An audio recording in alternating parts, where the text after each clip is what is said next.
Sur la table de ma cuisine, le relevé de carte de crédit était une plaie béante, une blessure qui refusait de cicatriser. 15 000 €, les fleurs du mariage, les acomptes du traiteur, la location de la salle, tout avait été débité de la carte à laquelle j'avais bêtement ajouté Chloé il y a 3 ans, pour les urgences. Les frais de mariage de ma fille, payés avec ma pension d'institutrice et le petit héritage de l'assurance vie de Didier. Je suivais du doigt la liste des dépenses, chacune étant une petite trahison. Le jardin d'Éden fleuriste, 2 800 €. Salle de réception Bellevue, 7 500 €. Traiteur Martin, 4 200 €. Les chiffres se brouillèrent tandis que mes yeux s'emplissaient de larmes que je me refusais à verser. À 62 ans, j'aurais dû me méfier. J'aurais dû savoir depuis le temps que l'amour de mes enfants avait un prix. La maison semblait immense autour de moi, remplie des échos d'une famille qui m'avait lentement, méthodiquement, effacé de sa vie. Le fauteuil de lecture de Didier était toujours près de la fenêtre. Bien qu'il soit parti depuis 4 ans maintenant, j'avais tout gardé exactement comme le jour de sa mort, en partie par chagrin, en partie dans l'espoir désespéré que maintenir le familier me rattacherait d'une manière ou d'une autre à une époque où je comptais pour quelqu'un. Mon téléphone vibra contre le plan de travail en granit, l'îlot de cuisine que Didier m'avait offert pour notre 20e anniversaire. Un SMS de Chloé. « Salut maman. Tu peux nous prendre quelques courses? On est en retard avec les préparatifs du mariage. Les trucs habituels. » Merci. Les trucs habituels. Comme si j'étais une employée. Comme si les 15 000 € avec lesquels j'avais financé à mon insu le mariage de ses rêves ne signifiaient rien. Comme si je n'étais rien. Je posais le téléphone face contre la table et retournais au relevé, faisant des calculs dans ma tête. Ma pension mensuelle était de 2 500 €. Après le prêt immobilier, les charges et les dépenses de base, il me restait peut-être 350 € chaque mois. À ce rythme, rembourser le mariage de Chloé me prendrait... La porte d'entrée claqua, suivie du son familier des pas lourds de mon fils Julien. Il était revenu s'installer il y a 6 mois, après son divorce, prétendant avoir besoin de temps pour se remettre sur pied. À 34 ans, Julien avait perfectionné l'art des arrangements temporaires qui devenaient soit des fardeaux permanents. « Maman, j'ai besoin de ta voiture ce soir », lança-t-il depuis le couloir, sans prendre la peine de venir dans la cuisine. Manon et moi allons voir cet appartement à Villeurbanne. Oh, Manon, la prof de yoga de 26 ans, avec qui il sortait depuis 3 mois, qui traitait ma maison comme son spa personnel. Elle faisait ses séances de méditation dans mon salon, laissant brûler des cristaux et de la sauge qui déclenchait ça mes allergies. Quand je l'avais gentiment mentionné, Julien m'avait accusé d'être inhospitalière et coincée dans le passé. Julien, l'appelai-je en retour, ma voix stable malgré la rage qui montait dans ma poitrine. « Peux-tu venir ici, s'il te plaît ?» Il apparut dans l'embrasure de la porte, déjà irrité. Ses cheveux bruns étaient en désordre, et il portait le jean cher que je lui avais acheté pour Noël, à l'époque où je pensais que les cadeaux pourraient combler la distance grandissante entre nous. « Qu'est-ce qu'il y a? Je suis un peu pressée. » Je désignais le relevé de carte de crédit. « Tu étais au courant de ça ?» Les yeux de Julien balayèrent les papiers, puis se détournèrent. Un tic que j'avais appris à reconnaître quand il avait 10 ans et volait des biscuits dans la boîte. « Au courant de quoi? Ta sœur a débité 15 000 € sur ma carte de crédit pour son mariage. » Une pause, puis un haussement d'épaule qui me glaça le sang. « Ouais, elle a mentionné un truc comme ça. Écoute, maman, ce n'est que de l'argent. Tu peux te le permettre. Et Chloé a été tellement stressée par le mariage. Ce n'est que de l'argent. » Les mots sortirent plus brusquement que je ne l'avais prévu. « Julien, c'est tout mon fonds d'urgence. C'est un prêt, » dit-il en examinant ses ongles. « Elle te remboursera un jour. En plus, tu as la maison, ta pension. Tu t'en sors bien. » Je fixais mon fils, cet homme que j'avais élevé, dont j'avais pansé les genoux écorchés, dont j'avais soutenu les rêves à travers 2 entreprises ratées et un mariage qui s'était terminé parce qu'il ne pouvait pas garder un emploi plus de 8 mois. Qui se tenait maintenant dans ma cuisine, dans ma maison où il ne payait aucun loyer, balayant ma sécurité financière d'un revers de main. « Où a lieu le dîner de fiançailles de Chloé ?» demandai-je soudainement, changeant de tactique. Julien se figea. « Quoi ? Le dîner de fiançailles ? Je n'ai pas reçu d'invitation. C'est quand ? » Une autre pause, plus longue cette fois. « Ah, ça, ouais, je crois qu'ils l'ont déjà eu. Un petit truc, tu sais. Tu sais comment est Chloé. Elle aime garder les choses intimes. » Le mensonge flottait dans l'air entre nous, comme une chose physique. Je pouvais le sentir s'installer dans mes os, rejoignant le poids accumulé d'un millier de petites exclusions, de rejets et de cruautés désinvoltes.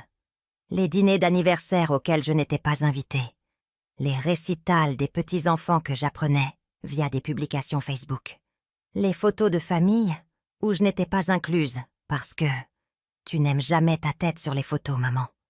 Je vois. Je pliais soigneusement le relevé de cartes, avec précision. Et le mariage ? Y assisterai-je ? Bien sûr que tu es invitée au mariage, maman. Ne sois pas théâtrale. Théâtrale ? Comme si demander à être incluse dans la vie de ma propre fille était une réaction excessive. Les clés sont sur le crochet, dis-je doucement. Essaie de ramener la voiture avant minuit. Julien attrapa les clés et s'arrêta sur le seuil. Un instant, je pensais qu'il pourrait s'excuser, qu'il pourrait reconnaître la douleur dans ma voix. Au lieu de cela, il dit « Ah, et Manon va rester dormir ce soir. On essaiera de ne pas faire de bruit. » La porte d'entrée claqua de nouveau, me laissant seule avec le relevé de cartes et la prise de conscience grandissante que, quelque part en cours de route, j'étais devenue une étrangère dans ma propre vie. Je marchais jusqu'au fauteuil de Didier et m'assis lourdement. Dehors, le quartier s'installait dans sa routine du soir. Madame Dubois, de l'autre côté de la rue, arrosait son jardin. Les enfants des voisins faisaient moi du vélo dans leur allée. Des familles âmes normales faisant des choses normales. Tandis que j'étais assise au milieu des débris de relations que j'avais passé des décennies à entretenir, pour découvrir qu'elles étaient bâties sur mon utilité plutôt que sur ma valeur. Mon téléphone vibra de nouveau. Un autre SMS de Chloé. « J'ai oublié de te dire. Peux-tu t'occuper de l'acompte du traiteur pour le mois prochain ? C'est seulement 1800 €.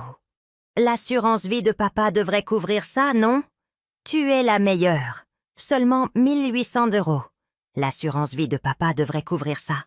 L'assurance vie de Didier, qui avait déjà été décimée par ses frais médicaux, la dernière tentative d'entreprise de Julien, et maintenant, le mariage de rêve de Chloé. L'assurance vie qui était censée garantir que je pourrais vieillir avec dignité.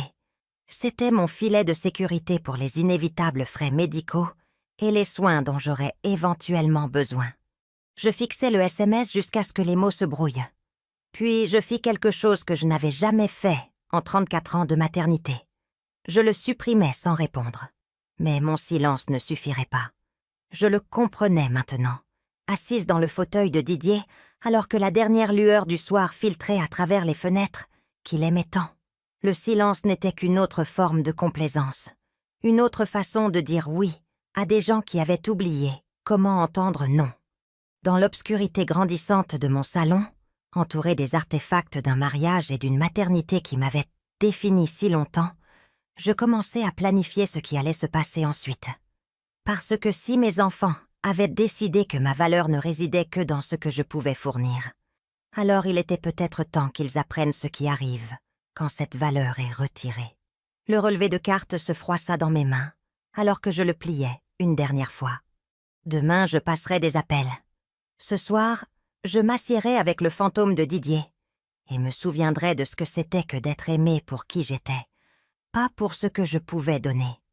La maison s'installa autour de moi, avec ses craquements et ses soupirs familiers. Et pour la première fois depuis des mois, le silence ressemblait à une possibilité plutôt qu'à un abandon.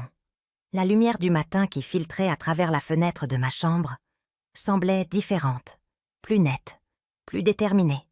J'avais mieux dormi que depuis des mois, comme si un mécanisme interne s'était enfin mis en place.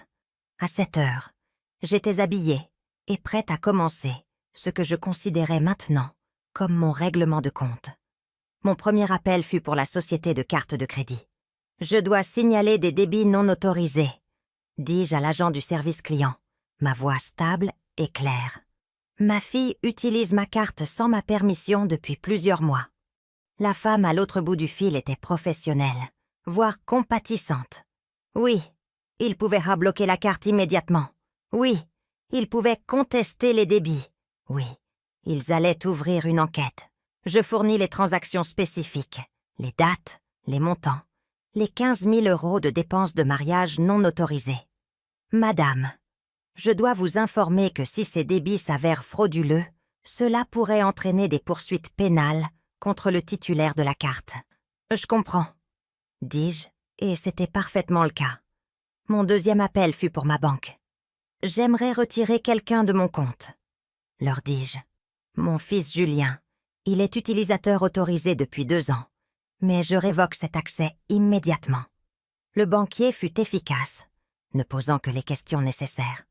En 10 minutes, l'accès de Julien à mes comptes courants et épargne fut résilié. La carte de débit qu'il utilisait pour ses dépenses temporaires serait refusée avant midi. Mon troisième appel fut pour mon avocate, Maître Martin, une femme vive d'une 50aine d'années qui avait géré la succession de Didier. Solange. La voix de Maître Martin était chaleureuse mais inquiète. « Ça fait un moment. En quoi puis-je vous aider ? » « Je dois réviser mon testament, dis-je, et je dois explorer mes options concernant une utilisation non autorisée de ma carte de crédit. Nous prîmes rendez-vous pour l'après-midi même. À 9 heures, j'étais assise dans ma voiture devant l'école primaire Jules Ferry, où j'avais enseigné en CE2 pendant 32 ans avant de prendre ma retraite.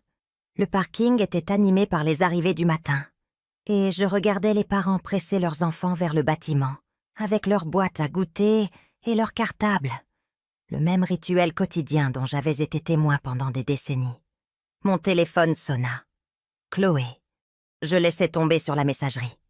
Il sonna à nouveau immédiatement, puis encore. Au 4e appel, je répondis. « Maman, Dieu merci. » La voix de Chloé était frénétique. « Il y a un problème avec ta carte de crédit. Le fleuriste a appelé pour dire que le paiement des centres de table a été refusé. J'ai essayé de les rappeler, mais la carte a été bloquée, » dis-je calmement. « Quoi ? Pourquoi, maman ? Le mariage est dans 6 semaines. Nous avons des fournisseurs à payer. Le paiement final pour la salle est dû vendredi. Je suis au courant du calendrier, Chloé. » Une pause. Puis sa voix changea, prenant le ton génial qu'elle avait perfectionné à l'adolescence. « Maman, allez, quel que soit le problème avec la carte, on peut le régler. Appelle-les et dis-leur que c'est bon. Ce sont des débits légitimes. »« Le sont-ils ? » demandai-je. Parce que je ne me souviens pas avoir autorisé 15 000 € de dépenses de mariage. Ah, tu avais dit que je pouvais utiliser la carte pour les urgences. Les acomptes du mariage étaient des urgences. Si nous ne les payions pas, nous perdions les lieux, les fournisseurs. Ton mariage n'est pas mon urgence financière, Chloé. Le silence s'étira entre nous.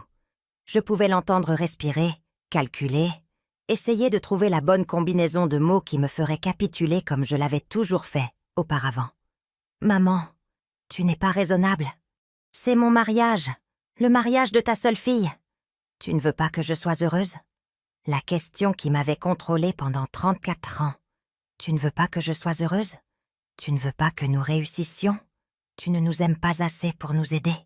Je veux que tu paies pour ton propre mariage, dis-je, comme le font les adultes. On ne peut pas se le permettre. Alors peut-être devriez-vous organiser un mariage que vous pouvez vous permettre. Je raccrochai. Le téléphone se mit immédiatement à sonner à nouveau. Je l'éteignis. À 11 heures, j'étais au magasin de bricolage pour acheter de nouvelles serrures pour mes portes d'entrée et de derrière.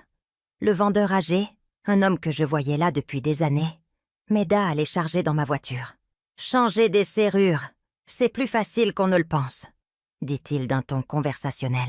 « Il y a des vidéos pour tout sur YouTube de nos jours. » Je le remerciai et rentrai chez moi, où je trouvais la voiture de Julien dans mon allée et le tapis de yoga de Manon étalé sur le sol de mon salon. L'odeur de sauge était lourde dans l'air, me faisant pleurer les yeux. Ils étaient dans la cuisine. Manon se préparait un smoothie avec des ingrédients de mon réfrigérateur, pendant que Julien était assis à ma table, faisant défiler son téléphone. « Maman, enfin !» dit Julien sans lever les yeux. « Il y a un problème avec ma carte de débit. Et Chloé essaie de t'appeler depuis ce matin. Elle panique à propos d'un truc de paiement pour le mariage. La carte a été refusée parce que j'ai fermé ton accès à mes comptes, dis-je en posant mon sac à main sur le comptoir. Et je suis au courant de la situation de Chloé. » Manon leva les yeux de son mixeur, ses cheveux parfaitement méchés, attrapant la lumière. « Oh mon Dieu, Solange, vous nous avez fait peur. Julien pensait que vous aviez peut-être eu une attaque, ou quelque chose comme ça. À prendre des décisions financières aussi bizarres. » Des décisions financières bizarres. Cette jeune femme de 26 ans qui ne contribuait en rien à mon ménage avait une opinion sur mes décisions financières. « Manon, » dis-je doucement, « j'ai besoin que tu rassembles tes affaires et que tu partes. » Elle rit. « Quoi?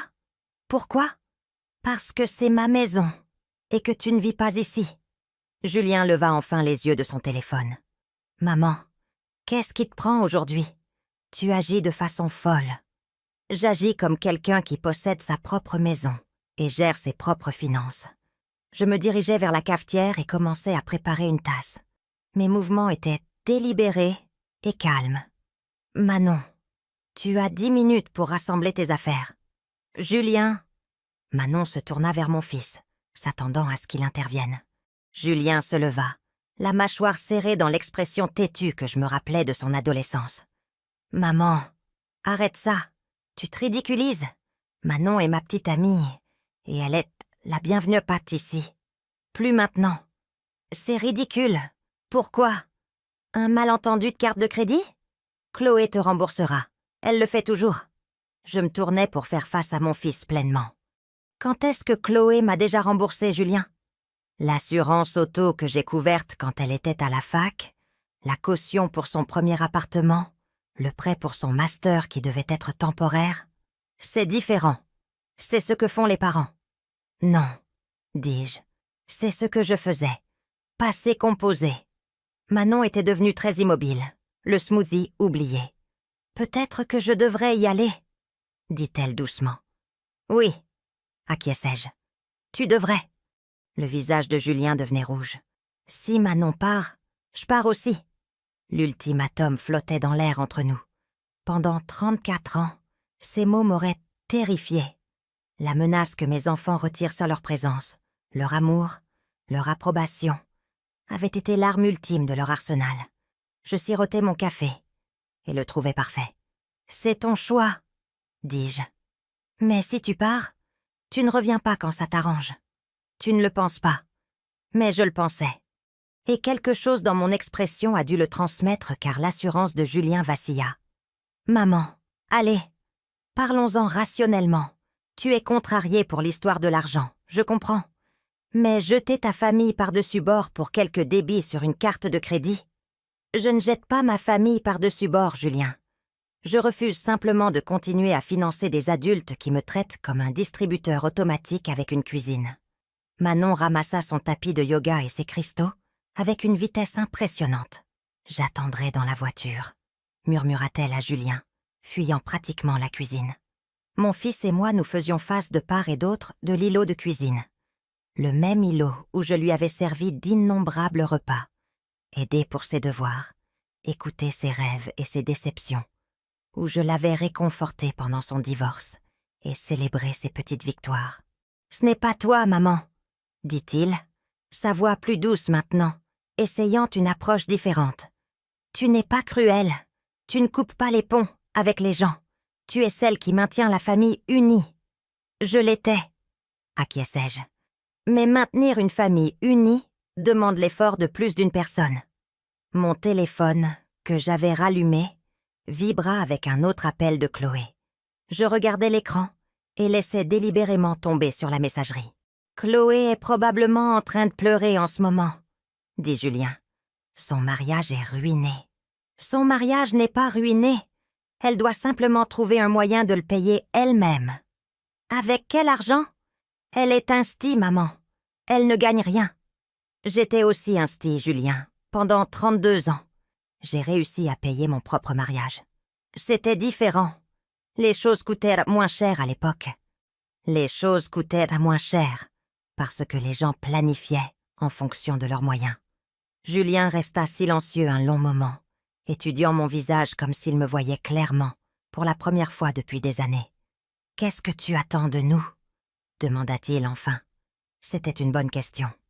Qu'est-ce que j'attendais d'eux? Des excuses? Une reconnaissance de la façon dont ils avaient profité de mon amour? Une promesse de changer? Je veux que vous soyez des adultes, dis-je. Je veux que vous assumiez la responsabilité de vos propres vies et décisions. Je veux que vous arrêtiez de me traiter comme une ressource à exploiter. Et si on ne le fait pas, alors vous découvrirez à quoi ressemble la vie sans mon soutien financier. Julien attrapa sa veste sur le dossier de la chaise. Très bien. Tu veux jouer la dure? On peut jouer la dure. Mais ne t'attends pas à ce qu'on revienne en rampant quand tu te sentiras seul et que tu réaliseras que tu as aliéné les seules personnes qui t'aiment. Les seules personnes qui t'aiment. La cruauté désinvolte de la phrase me coupa le souffle un instant. « Au revoir, Julien », dis-je. Il claqua la porte assez fort pour faire trembler les fenêtres. Je finis mon café dans le silence soudain de ma cuisine, puis allai chercher les nouvelles serrures dans ma voiture. J'avais du travail à faire. Les nouvelles serrures furent installées à 15 heures et je les testai 2 fois pour m'assurer qu'elles fonctionnaient correctement. Le cliquetis qu'elles faisaient, solide, décisif, ressemblait à une porte se fermant sur un chapitre de ma vie et s'ouvrant sur un autre. Je gardais une clé et rangeais l'autre dans ma boîte à bijoux, à côté de l'Alliance de Didier. Mon rendez-vous avec Maître Martin était à 16 heures. Son bureau en centre-ville sentait encore le cuir et les vieux livres, le même parfum réconfortant dont je me souvenais de l'époque où elle nous avait aidés à traverser les derniers mois de Didier. Maître Martin elle-même avait l'air exactement pareil. Cheveux argentés tirés en un chignon soigné, lunettes de lecture perchées sur son nez, yeux vifs qui ne manquèrent rien. « Solange !» dit-elle en me désignant la chaise en face de son bureau en acajou. « Vous aviez l'air bouleversée au téléphone. Dites-moi ce qui s'est passé. » J'exposai la situation méthodiquement. Les débits de cartes de crédit non autorisés, le schéma d'exploitation financière, le mépris désinvolte de mes préoccupations, l'exclusion des événements familiaux. Maître Martin prit des notes, posant occasionnellement des questions pour clarifier, son expression devenant plus sérieuse à chaque détail. « Depuis combien de temps cela dure-t-il » demanda-t-elle quand j'eus fini. « Des années, admis-je. Mais ça s'est intensifié depuis la mort de Didier. Je pense qu'il me voit comme... » Je cherchais les mots justes. Comme une ressource, plutôt qu'une personne. Maître Martin posa son stylo et se pencha en arrière dans son fauteuil. « Solange, ce que vous décrivez pourrait constituer un abus de faiblesse sur personne âgée. Rien que les débits de cartes. Je ne veux pas porter plainte au pénal, dis-je rapidement. Je veux juste qu'ils comprennent qu'il y a des conséquences à leur choix. Compris. Parlons d'abord de votre testament, puis nous discuterons de vos autres options. Mon testament actuel, rédigé peu après la mort de Didier, laissait tout à parts égales entre Julien et Chloé. La maison, mes comptes de retraite, l'assurance vie de Didier, tout était divisé en 2, avec Julien comme exécuteur testamentaire. Je veux tout changer, dis-je à Maître Martin. Je veux léguer la maison et la moitié de mes actifs à des œuvres de charité. Les enfants pourront se partager ce qui reste de mes comptes de retraite, mais seulement après avoir remboursé ce qu'ils m'ont pris au fil des ans. Maître Martin prit des notes. Quelles œuvres de charité? La Fondation pour l'alphabétisation où j'étais bénévole. Le refuge pour animaux. Peut-être quelque chose pour les personnes âgées qui n'ont pas de soutien familial. L'ironie ne m'échappait pas. Et vous voulez changer l'exécuteur testamentaire? Oui, vous, si vous le voulez bien. Maître Martin hocha la tête. Je le veux bien. Maintenant, concernant la situation de la carte de crédit, la banque récupérera probablement la plupart de ses débits. Mais Solange, je dois vous demander, êtes-vous préparée aux retombées? Vos enfants ne vont pas prendre ça tranquillement. » Comme invoqué par ces mots, mon téléphone sonna. Chloé encore. Je refusai l'appel. « Ils appellent toute la journée, » dis-je. Julien a déjà déménagé, emmenant sa petite amie avec lui. Il semble penser que je changerai d'avis quand je me sentirai seule. Le ferez-vous ? La question flottait dans l'air. Le ferai-je ? Il serait si facile de les rappeler, de m'excuser, de rétablir le statu quo, de redevenir la mère qui disait oui à tout, qui absorbait leurs problèmes et aplanissait leur chemin. Non, dis-je, et je le pensais. Je ne le ferai pas. Le sourire de maître Martin était petit mais approbateur. Bien. Maintenant, il y a autre chose dont nous devrions discuter. Avez-vous envisagé une ordonnance restrictive ? S'ils commencent à vous harceler, voyons d'abord comment ils gèrent les nouvelles limites. Quand je quittais le bureau de maître Martin, il était presque 18 heures. Le testament révisé serait prêt à la fin de la semaine. L'enquête sur la carte de crédit était en cours. Les serrures étaient changées. J'avais repris le contrôle de mon histoire. Et c'était à la fois terrifiant et exaltant. Je m'arrêtais au supermarché sur le chemin du retour, n'achetant que ce dont j'avais besoin pour moi-même. Un petit blanc de poulet, des légumes frais, une bouteille de vin que je gardais pour une occasion spéciale. Dans la file d'attente, je réalisais que c'était une occasion spéciale. Le premier jour de ma vie où je comptais pour moi-même autant que j'avais toujours compté pour les autres. La maison semblait différente quand je rentrais.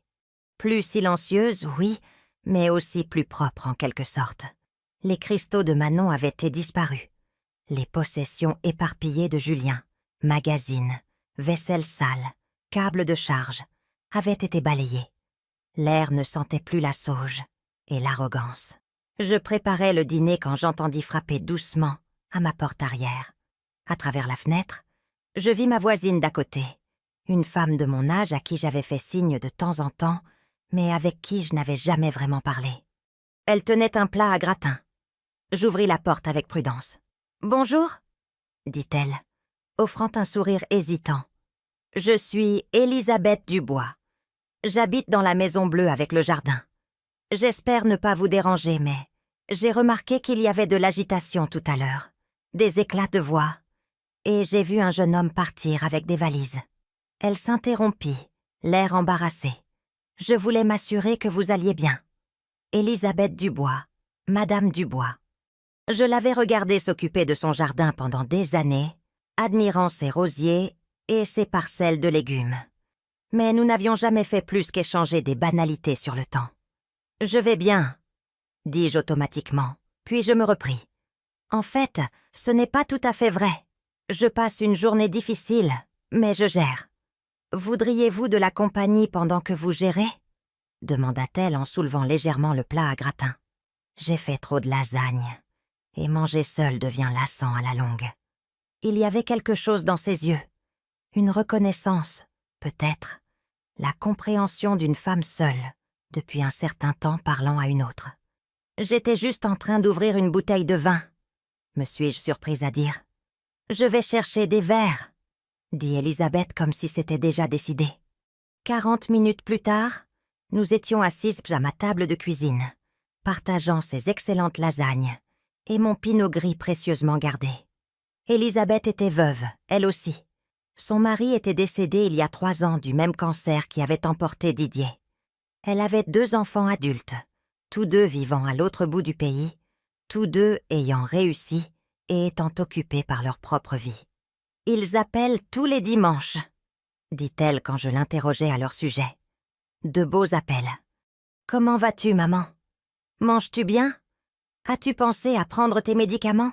Ils partent d'une bonne intention, mais parfois j'ai l'impression qu'ils cochent une case. Visite à la mère âgée. Terminé. Au moins, ils appellent. » dis-je, puis je me sentis immédiatement déloyale pour la comparaison. « Vos enfants n'appellent pas ? » Et d'une manière ou d'une autre, assise dans ma cuisine avec cette femme que je connaissais à peine, je me suis retrouvée à lui raconter toute l'histoire. L'argent, les exclusions, les rejets désinvoltes, le dîner de fiançailles auquel je n'avais pas été invitée, les débits de cartes qui m'avaient finalement ouvert les yeux sur la façon dont il m'avait utilisé. Élisabeth écouta sans jugement, hochant parfois la tête ou faisant de petits bruits de sympathie. Quand j'eus fini, elle resta silencieuse un moment. « Comment vous sentez-vous maintenant ?» demanda-t-elle. D'avoir posé ses limites. Terrifiée, admis-je, et soulagée, et coupable de me sentir soulagée. La culpabilité s'estompera, dit Élisabeth avec certitude. Le soulagement grandira. Comment le savez-vous ? Elle sourit, et pour la première fois, je remarquai qu'elle avait des rides du rire autour des yeux et une cicatrice sur le menton qui rendait son visage intéressant plutôt que parfait. Parce que j'ai vécu quelque chose de similaire avec ma sœur. Pas pour l'argent, mais pour la manipulation émotionnelle. Des années à être celle qui cédait toujours, qui s'adaptait toujours, qui sacrifiait toujours ma paix pour l'harmonie familiale. Finalement, j'ai arrêté. J'ai coupé complètement le contact. Le regrettez-vous ? Je regrette le temps que ça m'a pris pour le faire. Mon téléphone vibra avec un SMS. Chloé. Maman, s'il te plaît, rappelle-moi. J'ai peur et je ne sais pas quoi faire pour le mariage. Je suis désolée si je t'ai contrariée. Mais s'il te plaît, ne me punis pas pour avoir utilisé la carte alors que tu avais dit que c'était pour les urgences. Je montrai le message à Élisabeth, qui le lut avec une expression pensive. Elle joue toujours la victime, observa-t-elle. Remarquez comme elle est désolée si elle vous a contrarié. Pas désolée d'avoir pris 15 000 € sans permission. Et elle recadre le vol en punition. Je n'avais pas remarqué la formulation prudente, mais Élisabeth avait raison. Même dans ses excuses, Chloé manipulait le récit. « Que feriez-vous » demandai-je. « Qu'est-ce qui vous semble juste ?» Je regardai à nouveau le message, sentant la traction familière de la culpabilité maternelle. Chloé avait peur. Chloé avait besoin d'aide. Chloé était désolée. Ou du moins, elle le disait. Mais sous cette culpabilité, il y avait quelque chose de nouveau.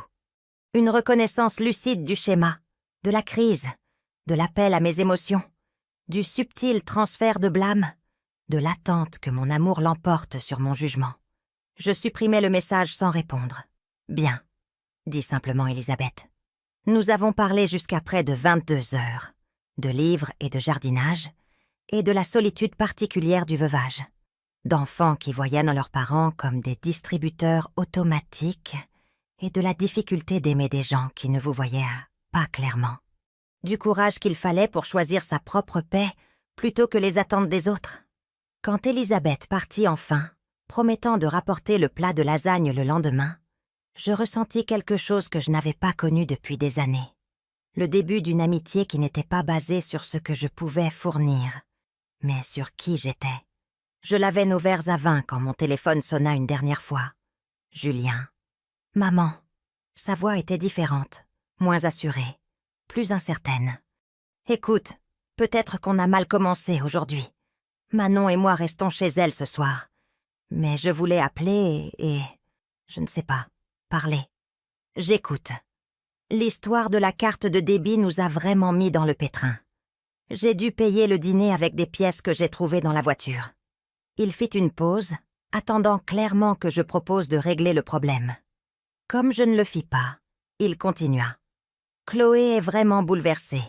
Elle a pleuré toute la journée. La salle de mariage a appelé et a dit que s'ils ne recevaient pas le paiement final d'ici vendredi, ils annulaient la réservation. Ça a l'air stressant pour elle. Une autre pause. « Maman, je ne comprends pas ce qui se passe. Tu agis comme une étrangère. Peut-être que tu ne m'as jamais vraiment bien connue. » Le silence s'étira entre nous. Finalement, Julien dit « Alors, quoi maintenant ? On ne se parle plus, c'est ça ? On peut parler quand tu veux, Julien. Mais la conversation sera différente maintenant. » Différente comment ? Je ne te donnerai plus d'argent. Je ne résoudrai plus tes problèmes. Je ne ferai plus semblant qu'être exploitée est la même chose qu'être aimée. Mon Dieu, maman, on dirait qu'on est des criminels ou quelque chose comme ça. Ne l'êtes-vous pas ? La question flottait dans l'air. Je pouvais l'entendre respirer. Je pouvais presque le sentir se débattre avec une réponse qui restaurerait l'ancienne dynamique, sans reconnaître aucun méfait. « Je dois réfléchir à tout ça, dit-il finalement. « Prends tout le temps dont tu as besoin, lui dis-je, et je le pensais. » Après qu'il eut raccroché, je m'assis dans ma cuisine silencieuse, entourée des preuves d'une soirée qui m'avait surprise. 2 verres à vin, l'odeur persistante des lasagnes maison d'Élisabeth, le sentiment qu'il y avait peut-être une vie au-delà des limites que j'avais toujours acceptées. Demain apporterait de nouveaux défis. Chloé intensifierait ses appels. Julien essaierait différentes tactiques. Ils impliqueraient d'autres membres de la famille, des amis communs. Quiconque pourrait me faire pression pour que je reprenne mon ancien rôle. Mais ce soir, pour la première fois depuis des années, je me suis couchée en ayant le sentiment d'être exactement là où je devais être. Le siège commença le jeudi matin. Je me suis réveillée pour trouver la voiture de Chloé dans mon allée et ma fille assise sur mon perron, toujours dans les vêtements de la veille. Le mascara avait coulé sur ses joues. À travers la fenêtre, je pouvais voir qu'elle avait pleuré pendant des heures. Je fis du café et des toasts, pris mon temps pour m'habiller et ouvris finalement la porte d'entrée, à 8h30. « Maman !» La voix de Chloé était rauque. « Je suis là depuis 5h du matin. Il faut qu'on parle. »« Bonjour, Chloé. Tu as une mine affreuse. » Elle se leva péniblement, chancelant légèrement. « Je n'ai pas dormi. Je ne peux pas manger. Le mariage est ruiné et je ne comprends pas pourquoi tu me fais ça. » « Je ne te fais rien, » dis-je calmement. « Je cesse simplement de faire des choses pour toi. » La salle a annulé. Ils ont appelé hier après-midi. Le paiement final était dû et quand ils n'ont pas pu le traiter, elle fondit en de nouvelles larmes. 2 ans de préparation, maman. 2 ans. Et maintenant, nous n'avons plus rien. J'étudiais le visage de ma fille. Je la regardais vraiment, peut-être pour la première fois depuis des mois. À 31 ans, Chloé avait toujours la capacité de se donner l'air d'une enfant blessée quand elle voulait quelque chose. Son fiancé, Damien, un homme bien d'après ce que je savais de lui, n'avait probablement aucune idée à quel point elle était douée pour la manipulation émotionnelle. « Qu'est-ce que Damien pense de tout ça ?» demandai-je. « Damien ne sait pas, » dit-elle rapidement. « Je ne lui ai pas parlé des problèmes d'argent. Il pense que tout est payé. » « Maman, s'il te plaît, je t'en supplie. Juste cette fois, aide-moi à arranger ça. » Juste cette fois, la phrase qui avait précédé chaque demande financière de la dernière décennie. « Chloé, assieds-toi, » dis-je en m'installant dans l'un des fauteuils du Porsche que Didier avait construit des années auparavant. « Nous allons avoir une conversation, mais ce n'est pas la conversation à laquelle tu t'attends. » Elle se percha sur le bord de l'autre chaise, comme un oiseau prêt à s'enfuir. « Si c'est pour te rembourser, je le ferai, je le promets, une fois que Damien et moi serons installés après la lune de miel. » « Quand as-tu décidé que je ne valais pas la peine d'être incluse dans votre dîner de fiançailles ?» La question l'a pris clairement au dépourvu. « Quoi ? » ?»« Votre dîner de fiançailles. Quand est-ce que toi et Damien avez décidé que la mort de votre père signifiait que je n'étais plus de la famille ?» La bouche de Chloé s'ouvrit et se ferma comme un poisson. « Ce n'était pas comme ça. C'était juste la famille proche, les parents de Damien, sa sœur. » « Je suis ta famille proche, Chloé. Je suis ta mère. Je sais.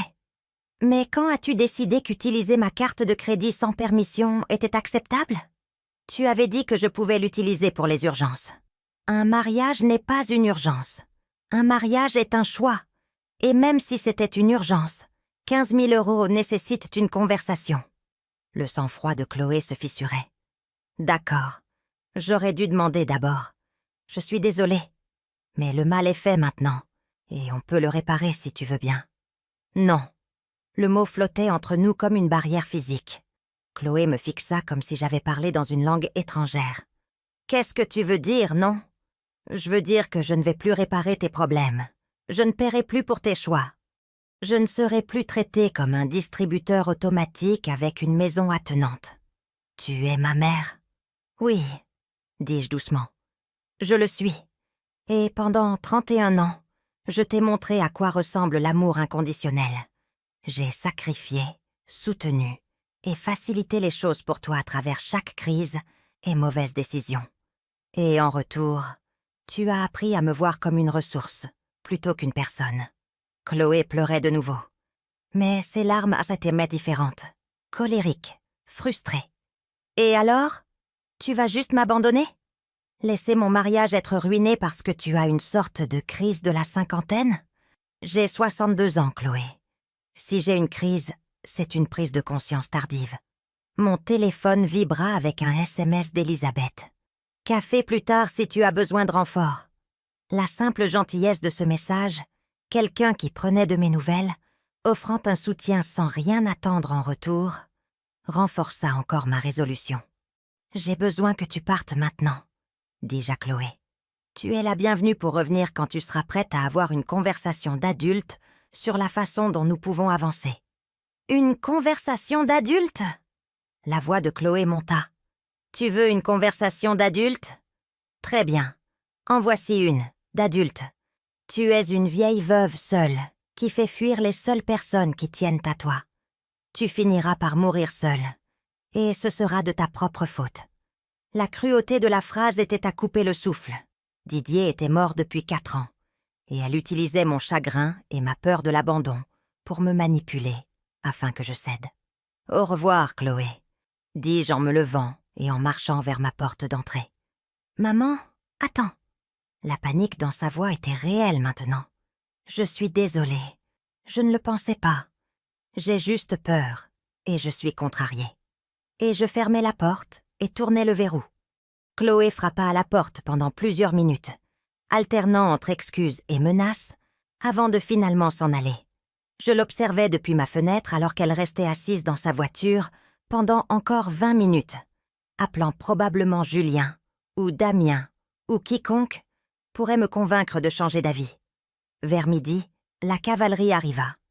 D'abord l'ex-femme de Julien, Jennifer, quelqu'un que j'avais toujours apprécié, malgré le divorce. Elle sonna à la porte et se tint sur mon perron, les mains jointes devant elle, l'air mal à l'aise. « Bonjour Solange, » dit-elle quand j'ouvris la porte. « Julien m'a demandé de venir vous parler. »« Comment vas-tu, Jennifer?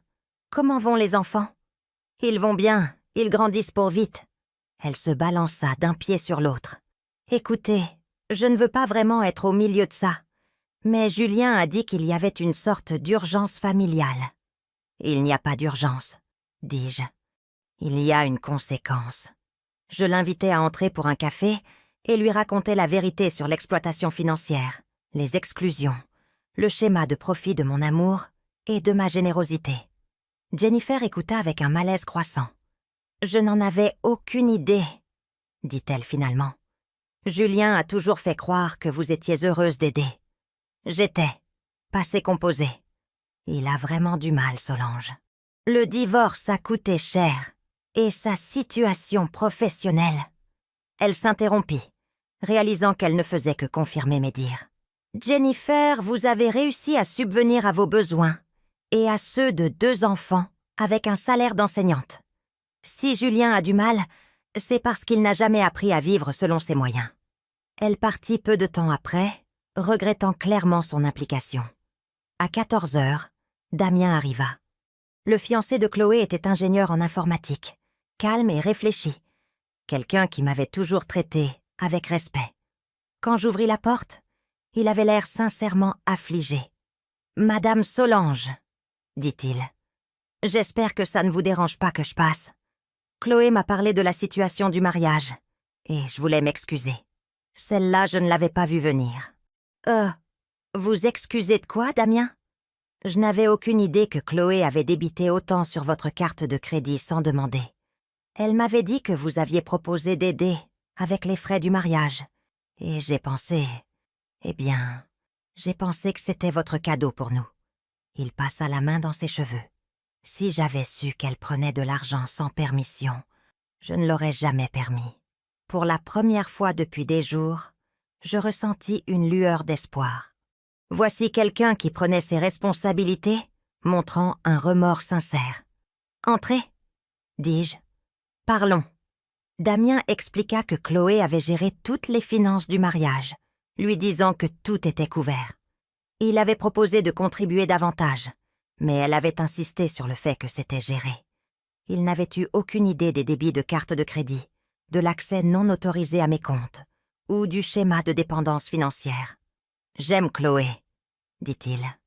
« Mais je commence à voir certaines choses chez elle qui m'inquiètent. Comme la façon dont elle parle de vous parfois. Comme si vous étiez censé résoudre tous ces problèmes. Et quand je suggère que nous devrions payer notre part, ou peut-être avoir un mariage plus petit, elle agit comme si j'étais déraisonnable. » Il fit une pause. « Est-ce pour ça que vous n'étiez pas invité au dîner de fiançailles ?» Mon cœur se serra. « Vous avez remarqué ça ?» J'ai posé la question à Chloé. Elle a dit que vous étiez occupé ce week-end-là, que vous aviez décliné. Mais quelque chose dans sa réponse ne sonnait pas juste. Je lui racontais la vérité à ce sujet aussi. D'apprendre par Julien que j'avais été exclue, du schéma d'être laissée de côté des rassemblements familiaux, d'être traitée comme une gêne dans la vie de ma propre fille. Le visage de Damien devint de plus en plus troublé. « Madame Solange, je suis vraiment désolée. Je n'en avais aucune idée. Si j'avais su, j'aurais insisté pour que vous soyez incluse. Que ferez-vous maintenant ?» demandai-je. « Je ne sais pas, » admit-il. Chloé parle de s'enfuir à Las Vegas en utilisant nos économies. Mais, honnêtement, je commence à me demander si c'est le bon moment pour nous de nous marier. Si nous ne pouvons pas communiquer honnêtement sur l'argent et la famille. Il haussa les épaules, impuissant. Après le départ de Damian, j'appelai Elisabeth. Elle arriva moins d'une heure plus tard, avec une bouteille de vin et un plat chinois à emporter. « Journée difficile ?» demanda-t-elle en scrutant mon visage. « Journée éducative », dis-je. « J'apprends exactement qui sont mes enfants, quand ils ne peuvent pas obtenir ce qu'ils veulent de moi. » Nous étions à mi-chemin du dîner quand mon téléphone sonna. Julien. « Maman, ça a assez duré, » dit-il sans préambule. « Chloé est au plus mal. Son fiancé pose des questions, et tu détruis la famille pour de l'argent. »« Je ne détruis rien, Julien. Je refuse simplement de le financer. On a parlé à Jennifer. On a parlé à Damien. Tu montes tout le monde contre nous. Je leur ai dit la vérité. Si la vérité les monte contre vous, peut-être que le problème n'est pas la vérité. Très bien. Tu veux jouer la dure ? On va jouer la dure. On pense à te faire déclarer incapable. » La menace était si absurde que j'en ai ri. Sur quelle base ? Changement soudain ? Décision financière irrationnelle ? Tu ne réfléchis clairement pas droit. Elisabeth, qui pouvait entendre la voix forte de Julien à travers le téléphone, leva les yeux au ciel et mima. « Amateur. Julien, » dis-je calmement. « J'ai révisé mon testament. J'ai consulté mon avocate. J'ai pris des décisions financières mûrement réfléchies qui protègent mes actifs d'une utilisation non autorisée. Si tu veux contester ma capacité mentale, tu es libre d'essayer. Mais je dois te prévenir, Maître Martin a une excellente documentation de mon processus de prise de décision. » Le silence à l'autre bout du fil était satisfaisant. « Ce n'est pas fini, » dit finalement Julien.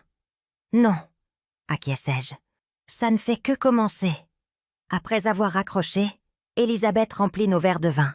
« Comment tu te sens ? » « Comme si j'étais au bord d'une falaise, » admis-je. « Terrifiée, mais aussi libre. »« La partie terrifiée s'estompera, » m'assura Elisabeth. « La partie libre grandira. » Combien de temps ça a pris avec ta sœur ? Environ 6 mois avant que la culpabilité cesse d'être écrasante.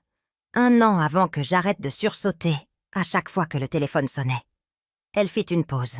« Mais Solange, je dois te demander, es-tu préparée à la possibilité qu'il ne change pas d'avis ? Que cela puisse être permanent ? » La question que j'avais évitée. Étais-je prête à perdre mes enfants pour toujours, plutôt que de redevenir leur filet de sécurité émotionnel et financier ? Je pensais aux mots cruels de Chloé sur le fait de mourir seule, aux menaces et manipulations de Julien, à 34 ans d'être considérée comme acquise, méprisée et exclue.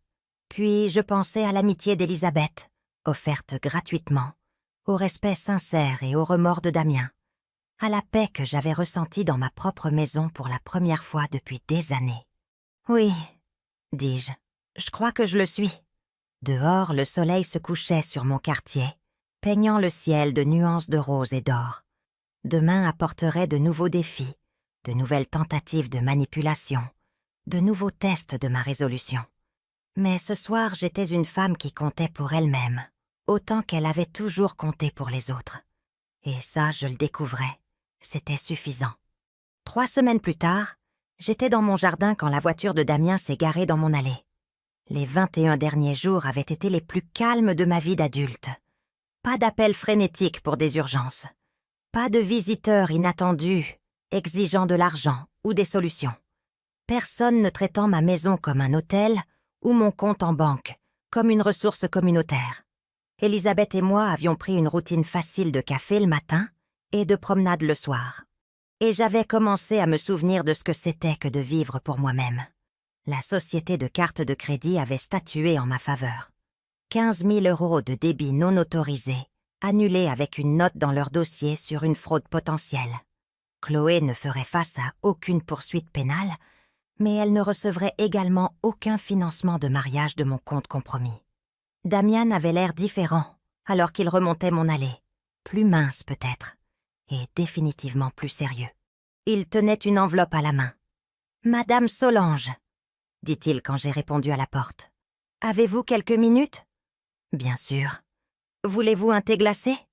Nous nous sommes assis sur la terrasse arrière, où les rosiers de Didier refleurissaient enfin, après des années de mes soins négligents. Je passais plus de temps dans le jardin ces derniers temps, redécouvrant la paix qui venait du fait de nourrir quelque chose qui poussait parce qu'on s'en occupait, non parce qu'on le finançait. « Le mariage est annulé », dit Damien sans préambule. Je posai mon verre avec précaution. « Je suis désolée de l'apprendre. L'êtes-vous » La question était directe, sans accusation. Je la considérais honnêtement. « Je suis désolée que vous soyez blessé, » dis-je. « Je suis désolée que Chloé n'ait pas pu être la personne que vous pensiez qu'elle était. Mais je ne suis pas désolée que vous ayez découvert son vrai caractère avant de prendre un engagement légal. » Damien hocha lentement la tête. « C'est ce que je pensais que vous diriez. Et vous avez raison. » Il me tendit l'enveloppe. « C'est pour vous. » À l'intérieur se trouvait un chèque de banque de 7 500 €. La moitié des débits de carte de crédit qui avaient été annulés. « Damien, je ne peux pas accepter ça. »« Si, vous le pouvez. C'est ma responsabilité. J'ai bénéficié de cet argent, même si je ne savais pas d'où il venait. L'acompte de la salle, l'acompte du traiteur, c'était aussi pour mon mariage. » Je regardais le chèque, puis ce jeune homme qui prenait la responsabilité de quelque chose qui n'était techniquement pas de sa faute. « Qu'a dit Chloé quand vous lui avez dit que vous m'apportiez ça ?» Le rire de Damien était amer. « Chloé ne sait pas que je suis là. Nous ne nous sommes pas parlé depuis que j'ai annulé le mariage il y a 2 semaines. Que s'est-il passé ?» Je lui ai demandé d'avoir une conversation honnête sur l'argent et les dynamiques familiales. J'ai suggéré que nous reportions le mariage et que nous suivions une thérapie de couple pour résoudre les problèmes de communication. Il fit une pause. Elle m'a dit que j'étais manipulée par une vieille femme amère qui ne supportait pas de voir sa fille heureuse. La piqûre familière des mots de Chloé était atténuée par le temps et la perspective. « Et vous avez dit... » J'ai dit que si elle ne pouvait pas voir comment elle vous avait traité, alors peut-être que nous n'étions pas prêts à nous marier. Damien regarda le jardin. Elle a fait ses valises cette nuit-là, et retourné vivre avec sa colocataire de fac. Et comment vous sentez-vous par rapport à ça ? Soulagé, admit-il, ce qui me dit probablement tout ce que j'ai besoin de savoir. Nous sommes restés assis dans un silence confortable pendant un moment, regardant le chat d'Elisabeth traquer quelque chose dans les buissons d'à côté. « Puis-je vous demander quelque chose, Madame Solange ?»« Solange. Eh oui. Comment avez-vous su ? Comment avez-vous finalement décidé d'arrêter de la couvrir ?» Je pensais au relevé de carte de crédit étalé sur ma table de cuisine, au fauteuil vide de Didier, à l'accumulation lente de petites cruautés qui avaient finalement atteint une masse critique. J'ai réalisé que je faisais le deuil de quelqu'un qui était encore en vie, dis-je. Je pleurais la fille que je pensais avoir, tout en ignorant la femme qu'elle était réellement devenue. Damien hocha la tête. Je crois que je faisais quelque chose de similaire. Après son départ, Je suis restée seule sur la terrasse avec son chèque dans les mains. Il représentait plus que de l'argent. C'était une reconnaissance, un respect, une responsabilité. Tout ce que mes propres enfants n'avaient pas réussi à offrir. Mon téléphone sonna. « Elisabeth, comment ça s'est passé avec Damien ?» demanda-t-elle. « Comment savais-tu qu'il était là ?» Il se peut que j'arrosais mes plantes près de la clôture. Par coïncidence. Je ris. Ça s'est bien passé. C'est un homme bien. Et Chloé est sur le point d'apprendre à quoi ressemble la vie sans filet de sécurité. Ce soir-là, je lisais sur le porche quand une voiture que je ne reconnaissais pas s'est arrêtée. Chloé est sortie du côté passager, suivie d'une femme de son âge. La colocataire de fac, je suppose. Chloé avait l'air différente. Ses cheveux étaient tirés en une queue de cheval en désordre. Ses vêtements froissés. Le vernis de ses visites précédentes avait été remplacé par quelque chose de brut, de plus désespéré. « Maman !» dit-elle en s'arrêtant au bas des marches du porche. « Il faut qu'on parle. »« Bonsoir, Chloé. »« Bonjour » dis-je à sa compagne. « C'est Mélissa » dit Chloé avec impatience. « Écoute, je sais que tu es en colère contre moi, mais ça a été trop loin. Damien est parti. Le mariage est annulé. Je suis pratiquement sans abri. Tu loges chez Mélissa. Sur le canapé de Mélissa dans un studio. Maman, j'ai besoin de rentrer à la maison. Voilà. La conclusion inévitable de sa série de mauvaises décisions et de ponts brûlés. Quand tout le reste échouait, retournez chez la mère que vous aviez systématiquement exclue et exploitée. Non, dis-je. Qu'est-ce que tu veux dire, non? Je veux dire que ce n'est plus ta maison. Tu l'as bien fait comprendre quand tu as décidé que je n'étais pas assez de la famille pour être invitée à ton dîner de fiançailles. L'ami de Chloé se tortilla, mal à l'aise. Peut-être que je devrais attendre dans la voiture. Peut-être que tu devrais, acquiesçai-je. Mélissa se retira rapidement, nous laissant seuls, Chloé et moi, sous la lumière du porche que Didier avait installé des décennies auparavant. « Maman, s'il te plaît, je sais que j'ai fait des erreurs. »« Des erreurs ?» l'interrompis-je. « Chloé, tu m'as volé. Tu as menti à ton fiancé à ce sujet. Tu m'as exclu des événements familiaux tout en t'attendant à ce que je finance ton style de vie. Tu m'as traité de vieille femme amère quand j'ai finalement posé des limites. J'étais contrariée. Tu étais honnête, dis-je doucement. Pour la première fois depuis des années, tu m'as dit exactement ce que tu penses de moi. » Chloé se mit à pleurer, mais ses larmes semblèrent différentes de ses performances précédentes. Plus authentiques, peut-être. Ou peut-être que j'étais simplement devenue immunisée à la manipulation. « Je n'ai nulle part où aller, » murmura-t-elle. « Tu as 31 ans, Chloé. Tu as un master et un poste d'enseignante. Débrouille-toi. Tu vas vraiment me laisser être sans abri? Tu n'es pas sans abri. Tu as des options. Simplement, elles ne te plaisent pas. » Chloé s'essuya le nez avec le dos de la main. « Qu'est-ce que tu veux de moi? Des excuses? Très bien, je suis désolée. Je suis désolée d'avoir utilisé ta carte de crédit. Je suis désolée de ne pas t'avoir invitée au dîner. Je suis désolée d'avoir dit ces choses sur le fait que tu mourrais seule. » Les excuses sonnaient creux, livrés comme une transaction. Le pardon comme monnaie d'échange. Le remords comme paiement pour des privilèges restaurés. « De quoi es-tu désolée, Chloé? Je viens de te le dire. » « Non, tu m'as dit ce que tu as fait. Je te demande de quoi tu es désolée. » Elle me fixa, clairement confuse par la distinction. « Je ne comprends pas ce que tu veux que je dise. Je veux que tu comprennes la différence entre regretter les conséquences et regretter les choix, entre être désolé de s'être fait prendre et être désolé d'avoir blessé quelqu'un. Tu joues sur les mots. J'essaie d'avoir une conversation avec ma fille, mais je commence à penser que cette personne n'existe plus. » La vérité de la chose s'installa entre nous comme de la poussière. Chloé ouvrit la bouche pour argumenter, puis la referma. Une partie d'elle, enfouie sous des années de sentiments de dû et de manipulation, semblait reconnaître l'exactitude de mon évaluation. « Et maintenant ?» demanda-t-elle finalement. « On n'a plus de relation, c'est ça? » « Nous pouvons avoir une relation, dis-je, mais elle sera différente. Elle sera basée sur le respect mutuel plutôt que sur la dépendance financière. Elle exigera que tu me traites comme une personne plutôt qu'une ressource. Et si tu ne peux pas faire ça, alors tu as répondu à ta propre question. » Chloé resta là un long moment, luttant clairement avec des concepts qui auraient dû être fondamentaux dans toute relation saine.